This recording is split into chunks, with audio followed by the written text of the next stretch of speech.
مریم نواز نے عمران خان کو گھر میں چھپنے کا تانا دے دیا۔ چیئرمین پی ٹی آئی کو یاد دلایا ان کے دور میں مریم نواز کو بھی جلسوں کی آزادی نہیں تھی مگر آزادی چھین کر لی۔ دعویٰ کیا کہ عمران خان اور بشرا بی بی نے توشہ خانہ تحائف بیچ کر 3 نسلوں کے لیے پیسے بنا لیے۔ توشہ خانہ سے گھڑی لینے کی تردید کرتے ہوئے طنز کیا۔ مخالفین کو ان کے خلاف 11 سال میں 1 پائن ایپل ملا۔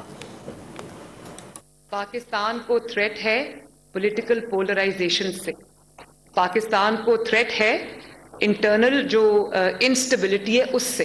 خود ہم گھر میں چھپ کے بیٹھے ہوئے ہیں اور ہم قوم کے بچوں کو مار کھانے کے لیے سڑک پہ چھوڑا ہوا۔ ذل شاہ کی تصویر دیکھو اور ان کے اپنے بچوں کی تصویریں دیکھو جو لندن میں آرام سے بیٹھے ہوئے۔ یہ بھی ہمارے اوپر 144 لگاتے تھے، یہ بھی ہمارے اوپر جو ہے وہ پابندیاں لگاتے تھے۔ آج جب میں سنتی ہوں کہ مریم کو کھلی آزادی ہے، مجھے آزادی نہیں، تو بھائی تمہیں کس نے کہا ہے بیڈ کے نیچے چھپ جاؤ؟ میں اس کو لیڈر کہوں یا گیدڑ کہوں جس نے اپنی حفاظت کے لیے لوگوں کی بیٹیاں رکھی ہوں، لوگوں کے بیٹے رکھے ہوں۔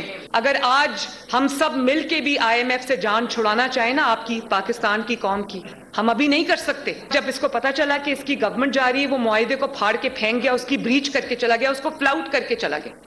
وہ تحفے بجائے توشہ خانہ میں جمع کرانے کے آپ اپنے گھر لے گئے۔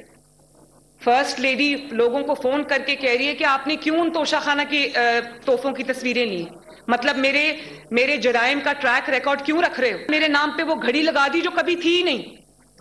میرے نام پہ 1 پائن ایپل ہے۔ اگر میری 11 سال کے پولیٹیکل کریئر میں آپ کو مریم نواز کے خلاف 1 پائن ایپل ملا ہے تو آپ کو ڈوب کے مر جانا چاہیے۔ اس ملک کو اس وقت لیڈرشپ کی ضرورت ہے اور اس ملک کو اس وقت نواز شریف کی ضرورت ہے۔